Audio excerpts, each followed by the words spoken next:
A very good morning to all of you.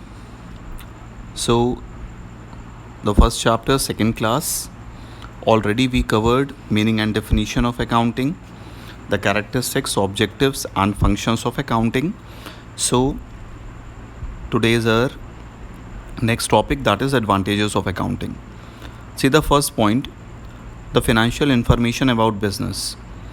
Whatever the profits and losses of the business is there, and the position of assets and liabilities we'll get through accounting.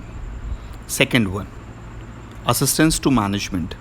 Whatever the decisions in the business, that is a role of management to take a proper decision, to make a proper plan, budgeting, forecasting. All these are the role of management. So accounting helps the management in taking these functions. Third one, replaces memory. We all know that if something is in recorded form, then that will help to take a feedback, to take a proper look whenever it is needed. Fourth one, a comparative study of 1 year to the other year. Next point, settlement of tax liability. We all know that the role of a government is to collect a tax from business houses. So through accounting we are able to identify that how much amount of tax we have to pay to government. Next, loans. We all know that business houses have to take a loan from bank or financial institution. So on the basis of accounting, we'll provide all the data to bank and financial institution, then only they'll approve a loan. Evidence in court. If our accounting record is systematic, then it is often accepted by the court as a evidence. Next, facilitates sale of business.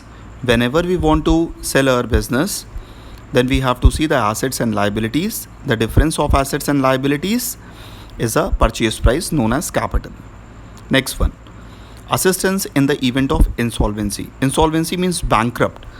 When your assets are less and when your debts or liabilities are higher, then that is a situation of insolvency. So when we are having a systematic record of transactions, everything is in a recorded form, so that it will help at the time of insolvency. So hope all these points are very clear to you. Now we have to come to the next topic, that is the limitation of accounting. Now you all see the first point, accounting is not fully exact. Why we are saying that accounting is not fully exact? Because basically we are recording the transaction on the basis of evidence, but here in accounting we have to take certain estimates for the useful life of asset, the doubtful debts, the realizable value. Some items maybe it is difficult for you to understand at this point of time, but slowly you will understand. Second, this is unrealistic information. Unrealistic information means in accounting we are saying that you have to record the transaction on the basis of foreseeable future. Suppose take an example, this is going concern concept. Here we have to take an assumption that your business will go on and it will not stop in future, and on this basis you have to depreciate the value of your asset also. So that is basically not practical. So that's why we are saying that this is unrealistic. Third one, in accounting we are always recording the quantitative aspect.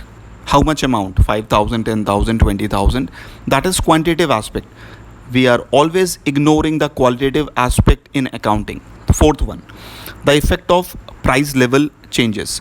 If the prices are changing, but we are not recording that price change in accounting, that is example, the historical cost.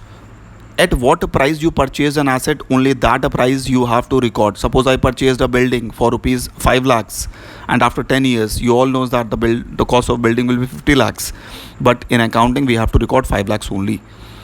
Next point, may lead to window dressing.